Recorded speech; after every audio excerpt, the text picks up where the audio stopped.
Joining me on this episode of Centering Conversations is Antoinette Malveaux. Antoinette is the Managing Director of Strategic Engagement and Initiatives for Casey Family Programs. Her charge is to help change the national conversation to focusing on building communities of hope, resulting in increased community ownership of and support for keeping children safe and strengthening families. In pursuit of this goal, Ms. Malveaux and her team work with the CEO and other executives and senior management at Casey Family Programs to influence national leaders, organizations, and key stakeholders. On today's conversation, we talk about leadership lessons, our journey, and change that is being made across the country. Thank you for joining. Welcome to Centering Conversations, Antoinette. So pleased to have you. I'm happy to be here. So I have heard about you for a long time because of my relationship with Miss Toya Randall. The more that I hear, the more that I am curious about you. So I am grateful that you have agreed to take this time with me and your willingness to share what you know with the folks that listen to this conversation series. Okay, well, anything for Toya. It's so funny how many people say that. And I think that, a lot of that is a testament to just who she is and everyone who has deposited and invested in her. Mm-hmm. And I know for sure that you're one of those people. And I want to talk about what that means to invest in leaders. But I'm also just really curious on how your leadership was shaped and the influences in terms of how you show up in the roles that you have had. Well, I grew up during the 60s, very active time in our nation for a fight for justice. My parents were very much involved in that fight. Also, two individuals that were part of the Great Migration out of the South because of the oppressive communities, environment, people that acted against African Americans.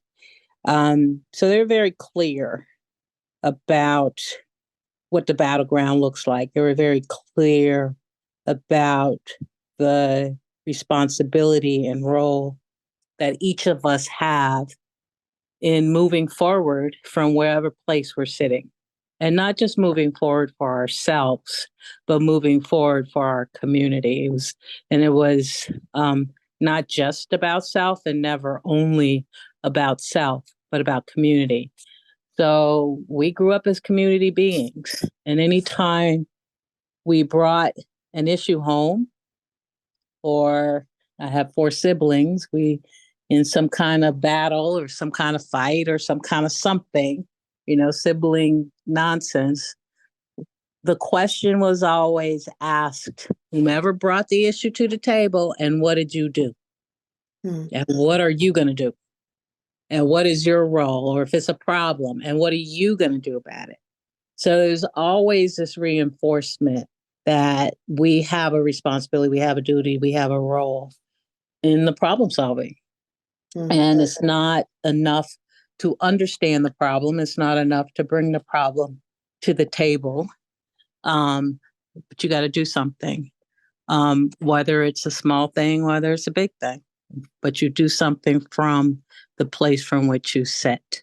And then it was always about, like I said, it was always about community.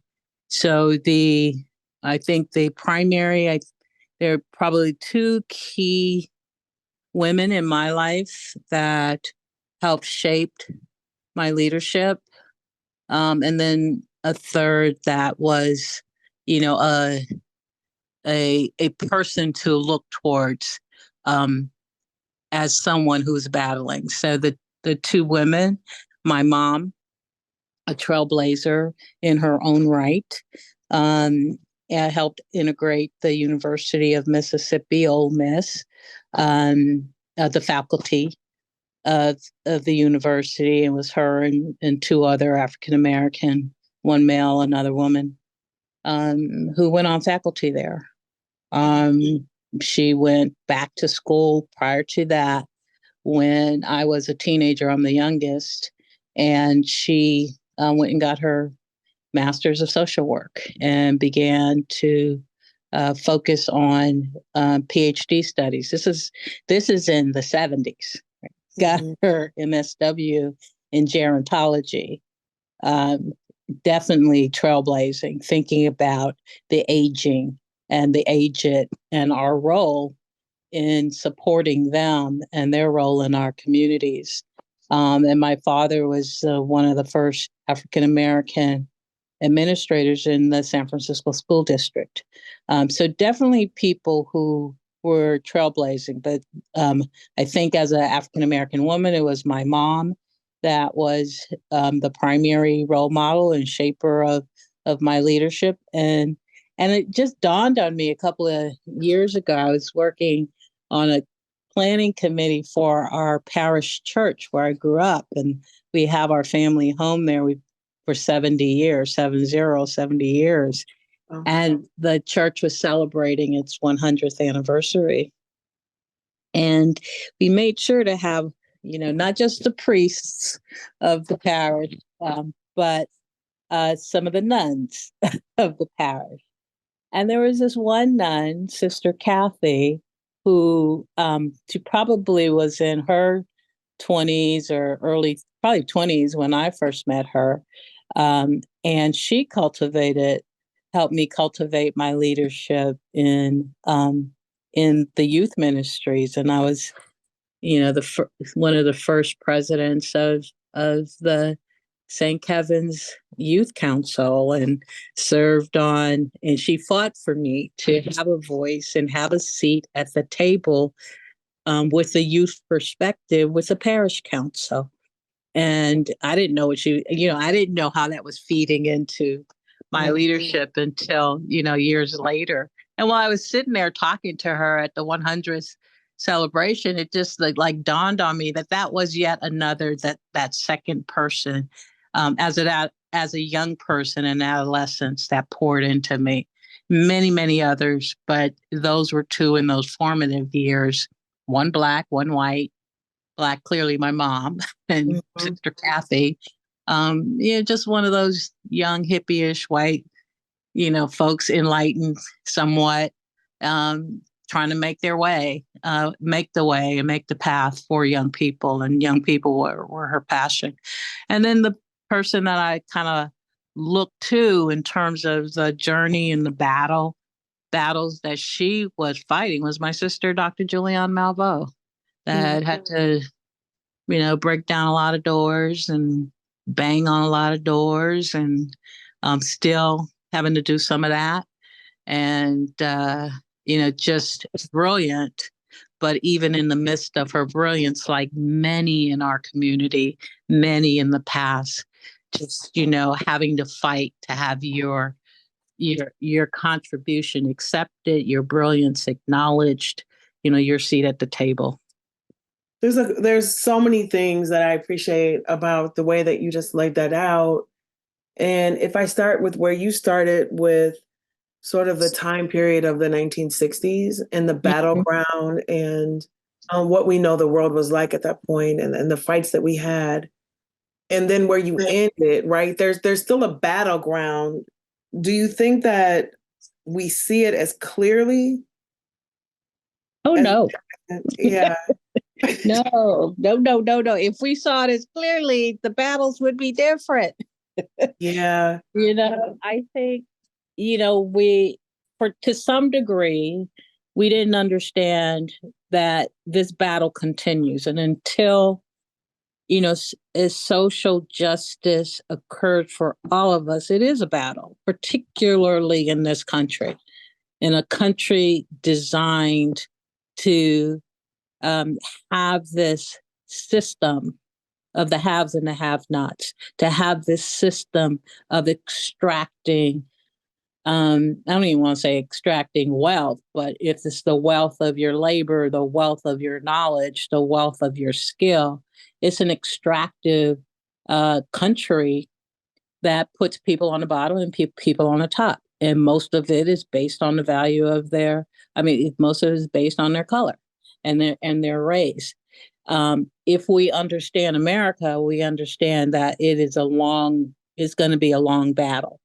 And I think part of what has happened over the times, as we had a few wins, Brown versus the Board of Education, affirmative action, etc. We assumed, some of us, that the battle was over. Mm-hmm. We got this win. Okay, we're done. Well, no, that's just the battle. That's not the war. And it was, interesting after Obama was elected, and the whole narrative and dialogue about us being in a post-racial, society. No, not really. Mm-hmm. Not even if we looked at the journey he himself the battles of the journey he himself had to contend with to get to that seat. So, no, I don't think collectively we have the clarity that the battle is still ongoing. I don't think we have the clarity collectively, a strong clarity of what this war is about, Mm-hmm. and what the different battlegrounds are, and what we have to do to win those battles. I think some of the we have privilege in our own community. We have privilege as African Americans. Some of us have privilege, and we assume that privilege means that we have arrived and we're okay. And if the rest of us haven't arrived, then none of us have arrived. Right, right.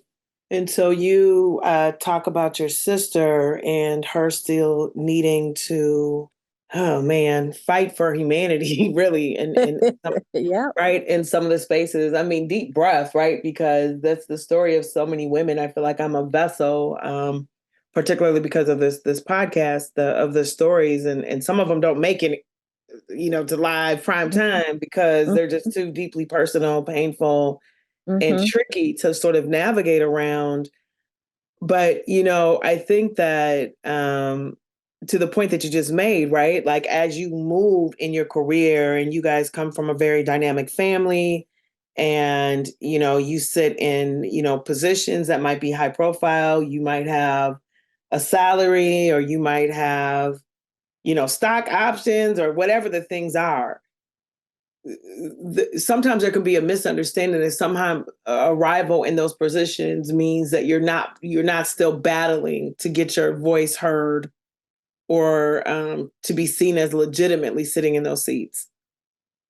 Yeah, you hit the nail on the head. And I think we lull ourselves into a place of, collectively lull ourselves into a place of, apathy or indifference or, um, you know, foolishness. We just don't see, Mm-hmm. or choose, let me put it that way. We choose not to see. Mm-hmm. We choose not to understand. We choose to be comfortable because we got ours. Yeah. So for white folks Mm-hmm. that are in the space Mm-hmm. that maybe don't have the trained eye, Mm-hmm. but have the heart Mm-hmm. to be better in terms of supporting, seeing, being an ally, being an accomplice, being a sponsor, any of those words that you would like to use in there. Do you have any advice or perspective that you would offer them? Sure. I always have advice and perspective. Now, whether or not they want to take it is a totally different thing. That's choice again, right? There's choice again. Mm-hmm. And there are some in my world and in my life and in my space. And first and foremost, I would say that they need to care about um, our issues of race. Um, it can be fearful to go on the journey, but I would advise that they commit to go on to a journey wherever they are starting from, but they commit to go on the journey. And part of that journey is to educate themselves. Don't look to me to be the educator, though I recognize that that is part of my role, that is part of my lot in life. But as you know, a grown as grown folk, as educated folk, go educate yourself. There's, we live in a whole totally different world in terms of information that's available. Read, read authors, read 1619, read The Warmth of Other Suns, read Cast, read James Baldwin, read Toni Morrison. Gather the information. It's there. And not and gather the truth. And the truth is ugly. It ain't pretty. It's painful. But it's the truth, and accept it, and then move from there. And folks aren't trying to, Black folks aren't trying to make white folks feel guilty, but we do want white folks to accept the truth of who we are, of how we've come to this place, and how we collectively move forward. But be responsible and educate yourself, and don't just sit back and wait for, Toya Randall or Antoinette Malveaux or Julianne Malveaux or somebody else to come along and do the education for you. It's exhausting. It is exhausting. I can't disagree. I cannot disagree with that one. Have you reported to a white leader that you felt really supported your journey in the way that you needed, or that you had the freedom to express what you needed and felt heard? Up to a point. I definitely have reported to white managers who have been supportive, but I wouldn't say they were 100% supportive. And in different times, right? Those are different times too. But I wouldn't say that they were 100% supportive. I do think they were trying to be, and I appreciate that. And I'm grateful for that. Right. But it goes up to a point. Right. Yeah. I think that I think why I asked that question is sometimes I am looking, almost for, like, in relationship, like, what does it look like? Right. Because I know that it is an act of courage to say what you need when you know that it's so hard for that to be actualized. It's exhausting just asking. It's disappointing not getting, right? And there are so many people that are committed to advancing equity internally and externally, right? I'm reading mission statements. I'm in meetings where people are saying it. Yet I know the experiences of people that work in those spaces, and it feels like there's this constant disconnect. And so I don't disagree with the reading at all. But in the practical sense, sometimes I'm like, could you, ask the questions, listen to the responses, like negotiate the solutions, like, is there other, are there any other practical sort of things? Like, most definitely. Oh yeah. I mean, I think reading is fundamental. Yeah. Reading James Baldwin is fundamental. Reading Toni that's Morrison, context setting. Context is fundamental. Knowing the history is fundamental in my mind. But yes, be in dialogue, be in discussion, understand my journey. Ask me about my journey. Ask me what was hard about my journey. Be open to hearing what my journey was and where the obstacles were. And think about if you're in a position of power relative to me as a white person, how do you change that dynamic? What is that dynamic? What are you willing to do? I was in a conversation, we were in this conversation last year with another foundation that was helping us in a discussion. And they were on a journey to, set forth a new strategic direction.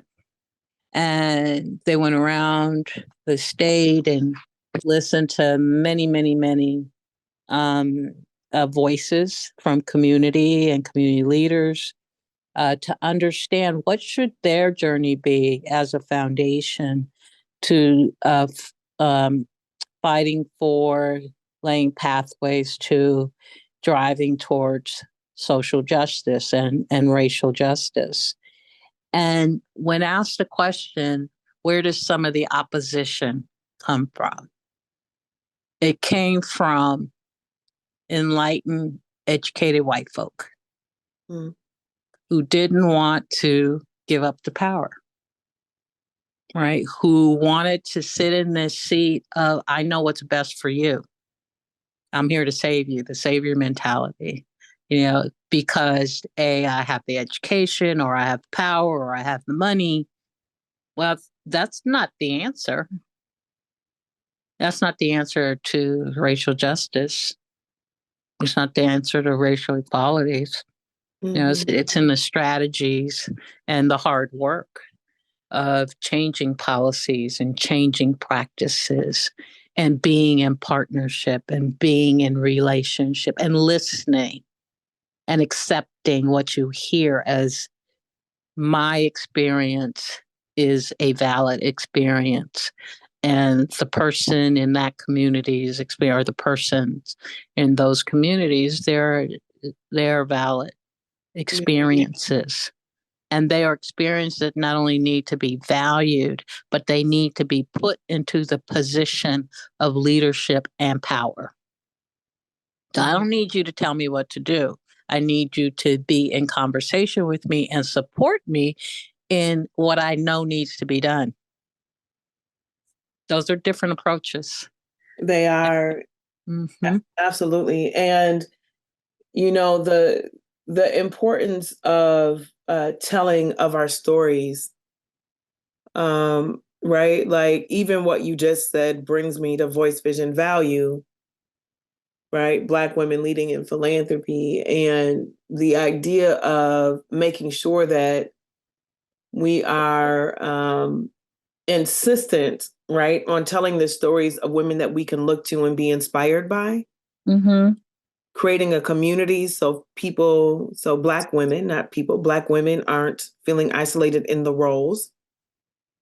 But also layering in the experience in a way that hopefully helps the work move forward, right? And so this thing of value is really interesting when your experience is devalued, right? Trying to find space where we are valued becomes really, really important for us to have longevity, both in the role in the sector, but also in our own lives, like to live long lives, right? Ooh-wee. So, philanthropy. Uh-huh. It's such an interesting space. It's a very interesting space. My background is business, nonprofit, philanthropy. So I started off in banking. I have an MBA in international finance and multinational management. I went and worked in New York on Wall Street with American Express. Got, fed up, tired, just it wasn't doing it for me, and left and went to nonprofit, led the National Black MBA Association for 12 years, and then came to philanthropy, Casey Family Programs. And I love how God moves in my life. The foundation, I've been here now for 20 years. I celebrated 20 years last month.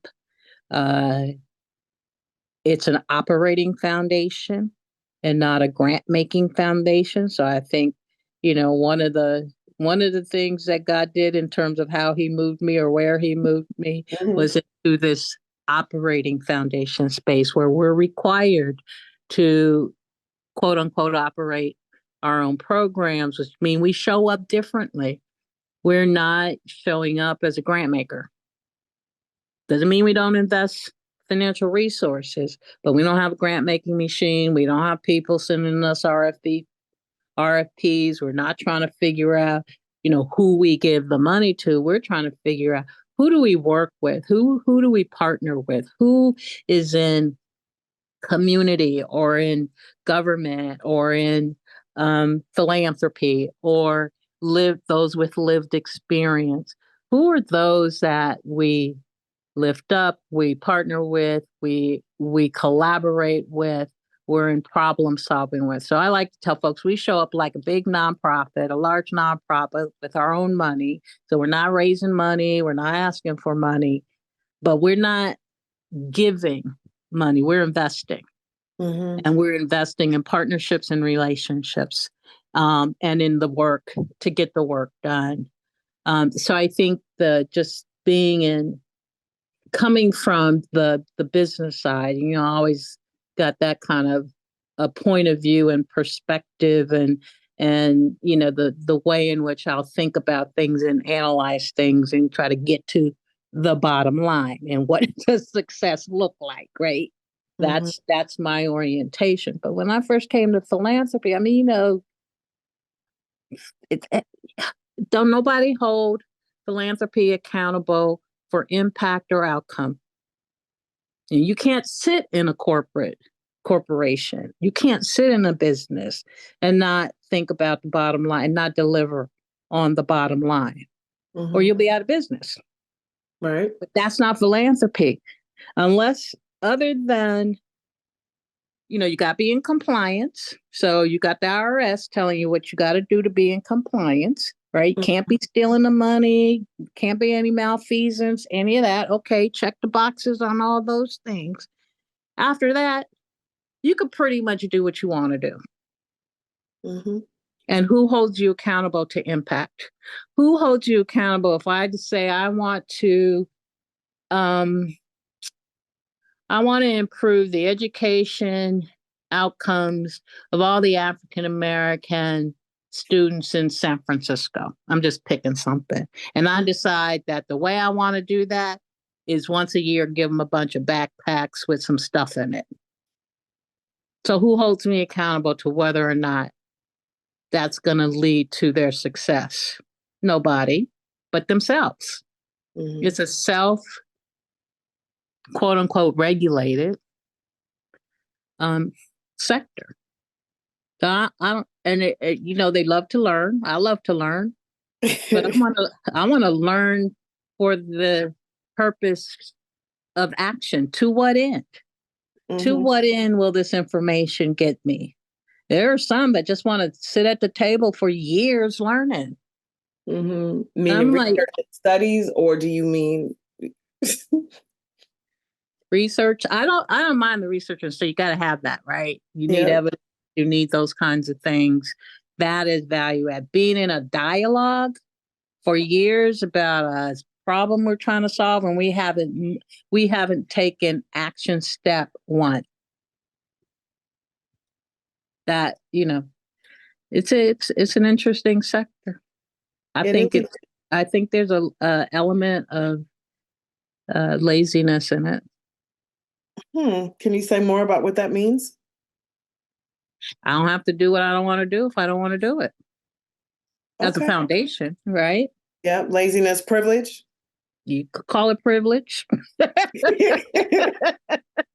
Say whatever adjective you choose. You call it privilege. I call it a lack of impact, a lack of action, a lack of true impact, right? So one of the things you've said is you read all these statements about racial equity and the mission statements, and look at what people are doing. Proof is in the pudding.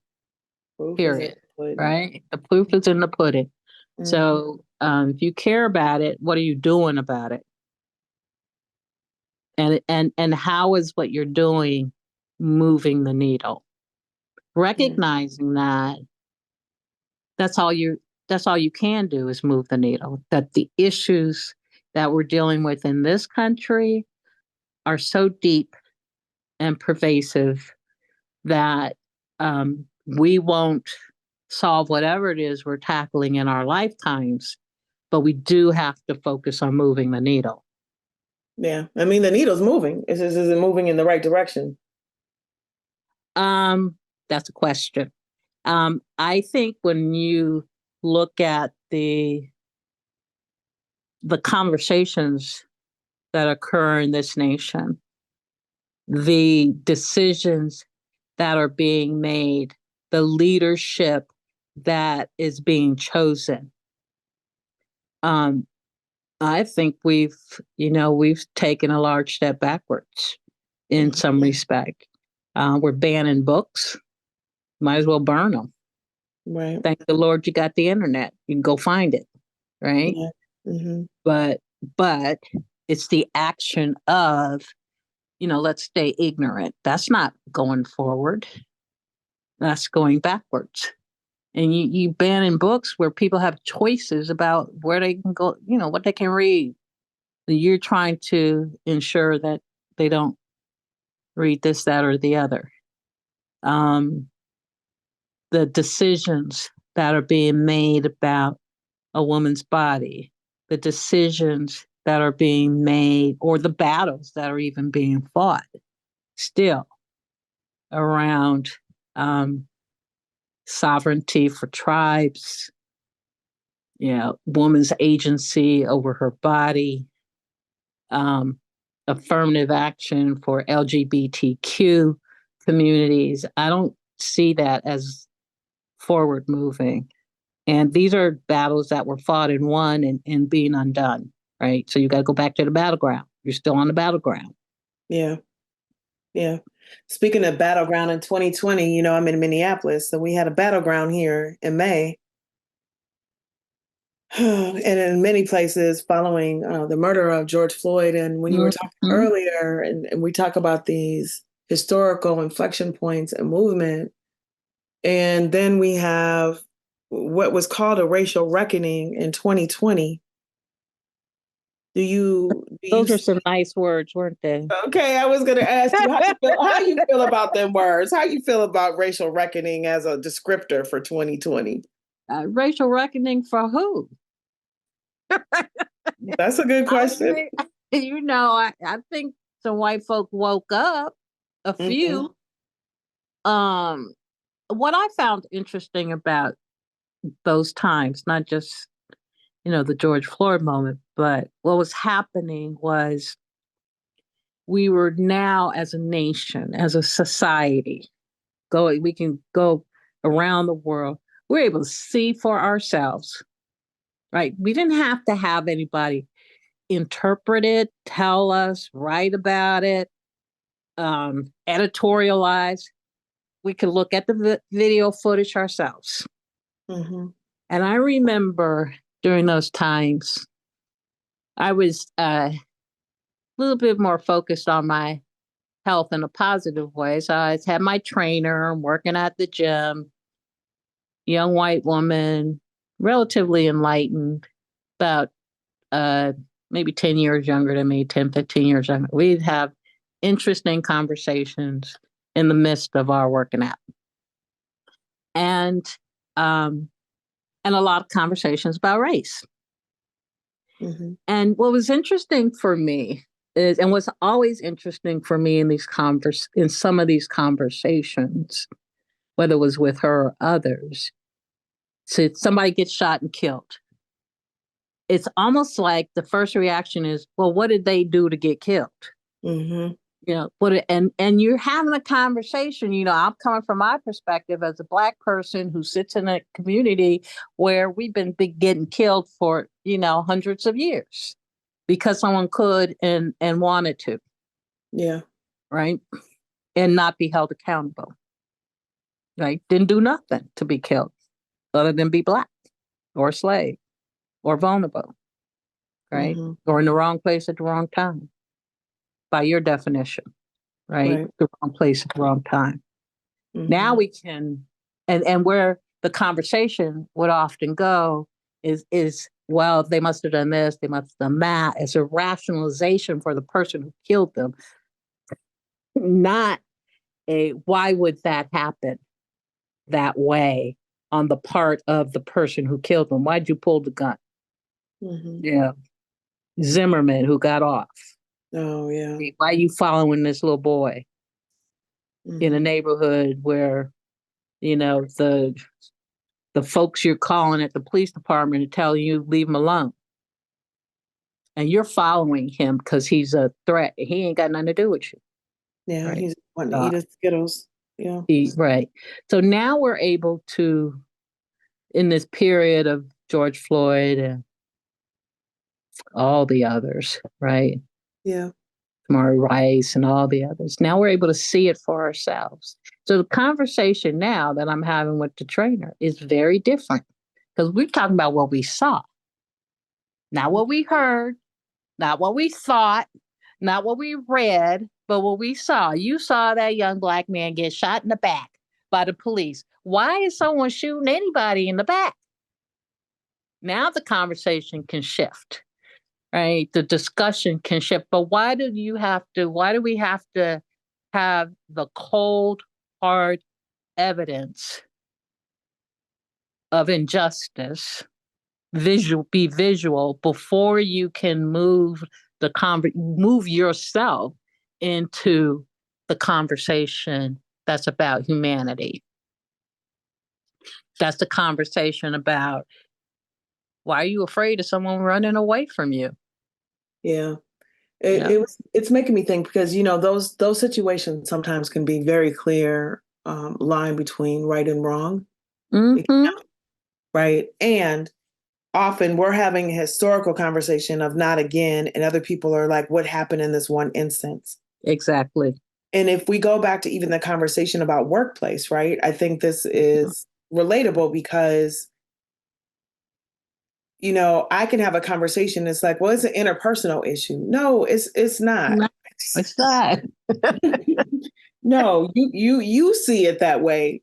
But my mom had the same issue, and her mom had the same issue, and my girlfriends are having their same issue, and women over in this state are having the same issue.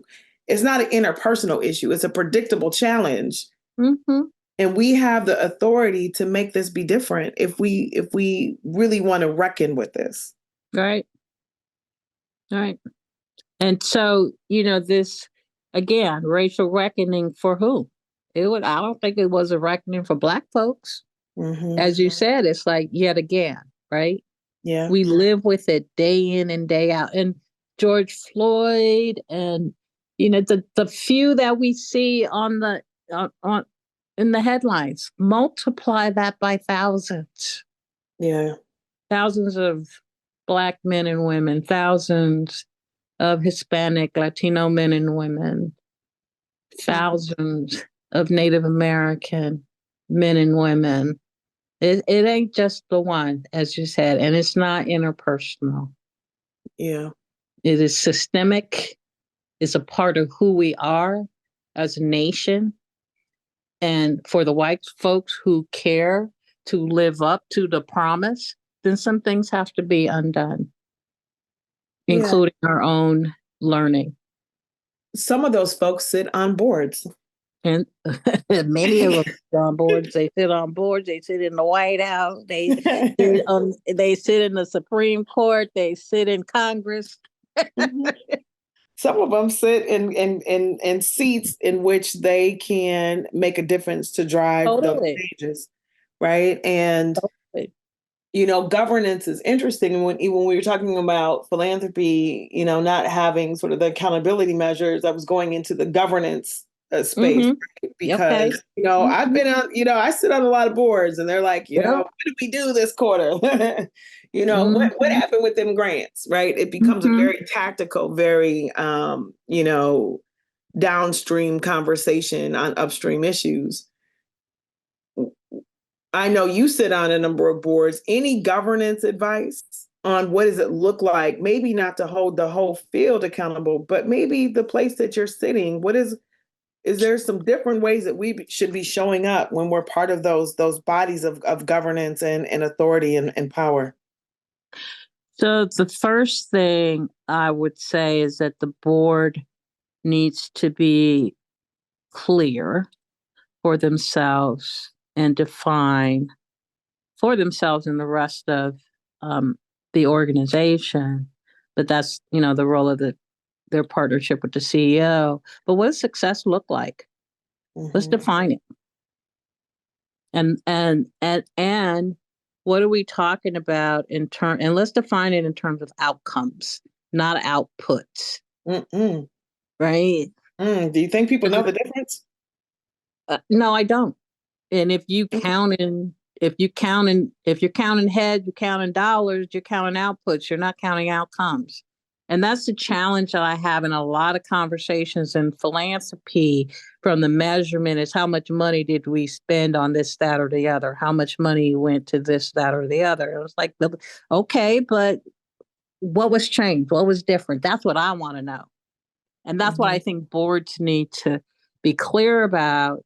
So let's just take it to our own institution and our own organization. What does success look like? How do we measure the outcomes? And it may be hard, but that doesn't mean you don't try to do it.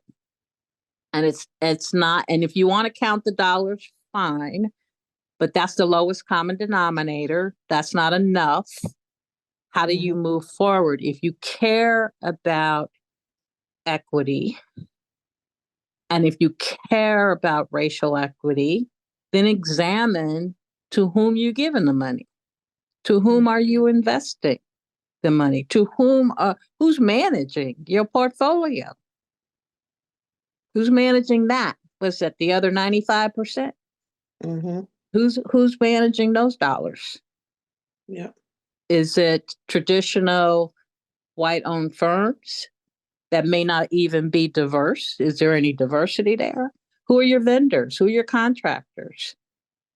Be real about defining success, measuring it in terms of where it's going, measuring it in terms of its impact, and ensuring that the staff has the resources that they need to make it happen.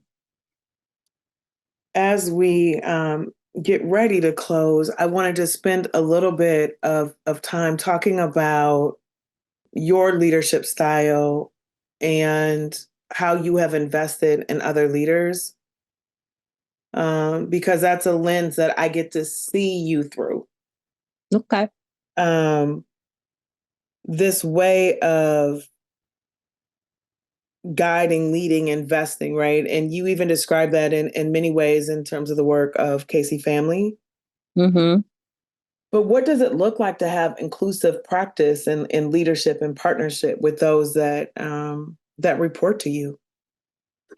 Well, first of all, I fundamentally believe and try to show up in this way always, that it makes no difference what seat you're sitting in on my team, whether you're the administrative specialist or you're senior directors, that everybody has leadership, talent, skills, and an expectation, right? And so, part of my expectation is that you show up as a leader, and I can support you in that as well, that you have voice, that your voice is to help everyone else understand from the seat where you sit, how we need to move forward, how we need to be more effective, how we need to be more impactful, how we team better. If there's some nonsense going on, how we shut the nonsense down, but learn and heal from it. So part of it is, recognizing that even though there's hierarchy in decision making, there is not necessarily a hierarchy in voice. Right? Yeah, I have certain responsibilities and decisions to make that I cannot delegate and will not delegate. But that doesn't mean you don't have a voice. That doesn't mean you can't say, well, Antoinette, have you thought about this, or have you thought about that? Or here's a decision that was made and this is the impact that it's having, that is not necessarily helping us be as effective as we could be. Now, I may be able to change the decision. It may be a policy I got to live with, that we all have to live with. But I do want to respect space and voice in that respect, that everyone has that. And then I think, I've always, and maybe it's just because I came out of the corporate world, I've always believed that one of my most important jobs, if not the most important job, is to invest in my staff, is to build my staff, is to make sure that they not only have the resources they need to do the job, and that's budget, but we think about resources in terms of their learning, their growing, their career aspirations, what they want to do in the next 2, 5 years, whatever. and make sure that they're growing in that respect as well. If I'm not doing that, I'm not doing my job. Now, we all can go and develop something in a community from the seat where I sit, but I also have a responsibility to make sure that my team is not just doing the work um, for Casey Family Programs, but that they're doing the work for themselves from a professional development standpoint. Yeah, I'm teaching a class at the Humphrey School here in Minneapolis. And we had a conversation around organizational culture. Mm-hmm. And in that conversation came up relationships within organizations. Mm-hmm. And one of the students said, look, I got so much on my plate. I don't have time for chit chat. I don't have time for no chit chat, right? I used And to be like that. yeah, I don't want to know how people are doing. I want to know, did they get done what I asked them to do, right? Mm-hmm. And so there are some folks that are for sure task driven, and you need those people.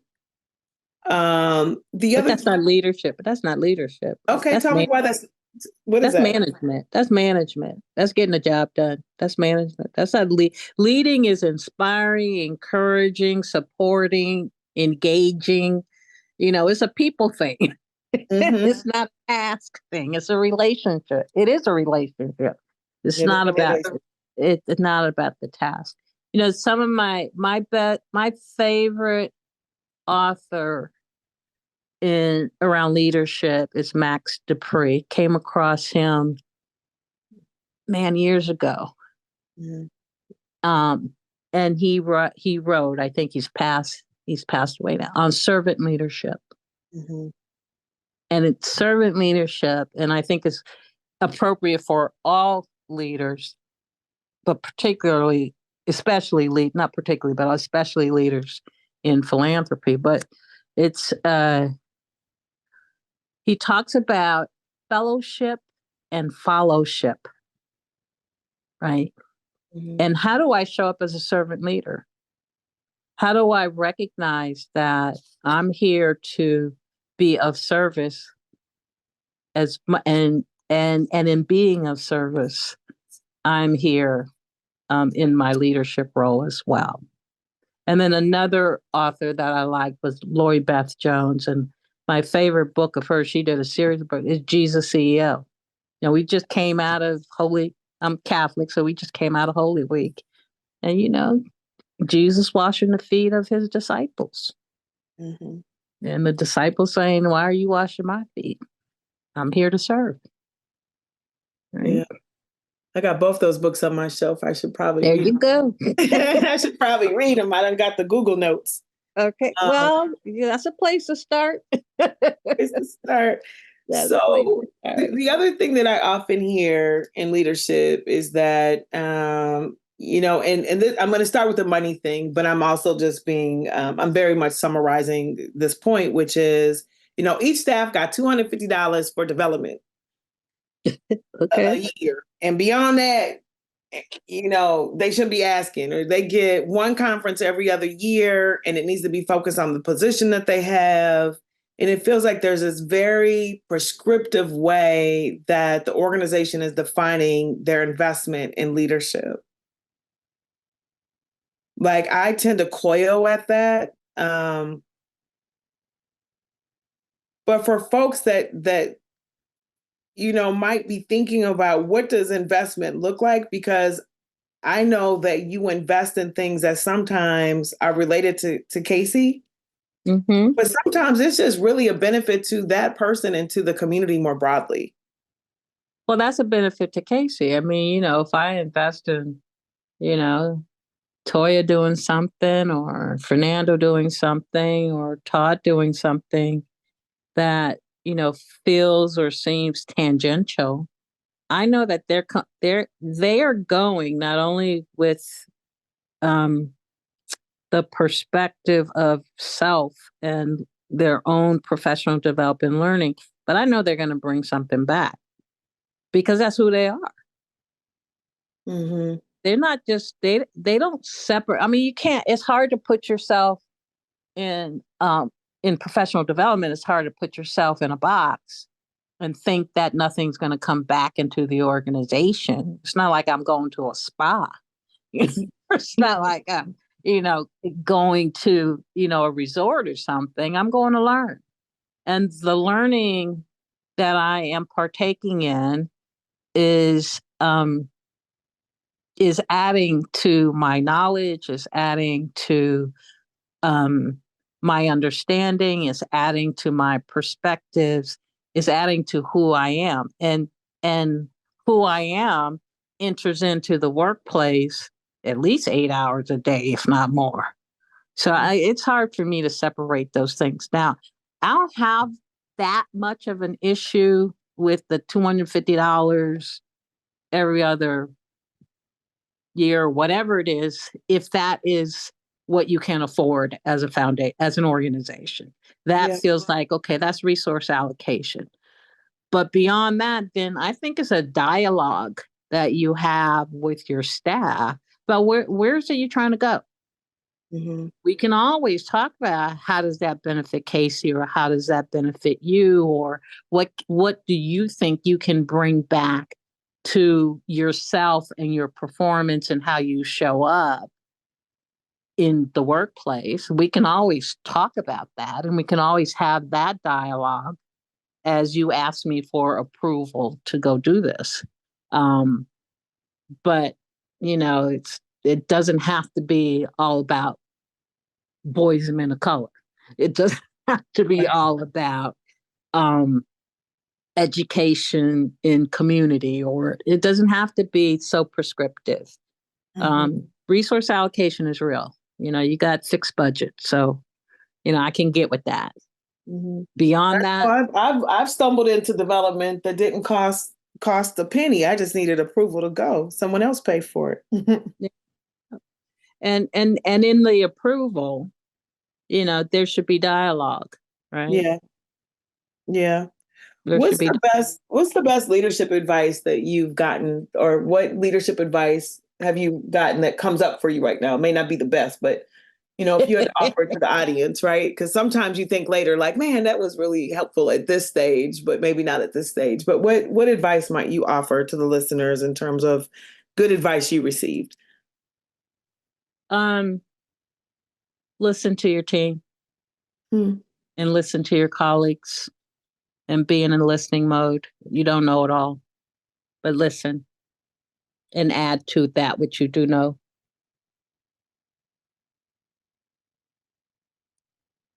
That's good. What I was thinking in my pause was around perfection and how perfection can limit your ability to hear. Not so much perfection, but the drive to be perfect or to be seen as being all knowing or having the answers. There's a vulnerability, right? I don't have a problem saying I don't know. I don't either. I have no problem saying I don't know, because if I don't know, I don't want to be putting myself out there like an expert. But I will say I will go find out. Mm-hmm. I will go explore. I'll go get some answers. But I'm not trying to answer. I ain't trying to be the expert on everything, because I'm not. Mm-hmm. And I don't think we need to drive towards perfection. I think we need to drive towards success. And perfection should not be the definition of success, because it ain't real. Yeah. There's nothing that's perfect. Hear, hear. I appreciate this conversation. Thank you for sharing with us. Thank you for your voice and your vision and the value that you bring to the sector, the investments that you have made really across the country into leaders, into partnerships, into opportunities. It matters. And so I appreciate you, and thank you for taking the time. No, thank you for asking. I appreciate the dialogue. I don't do it enough, but I got other things to do.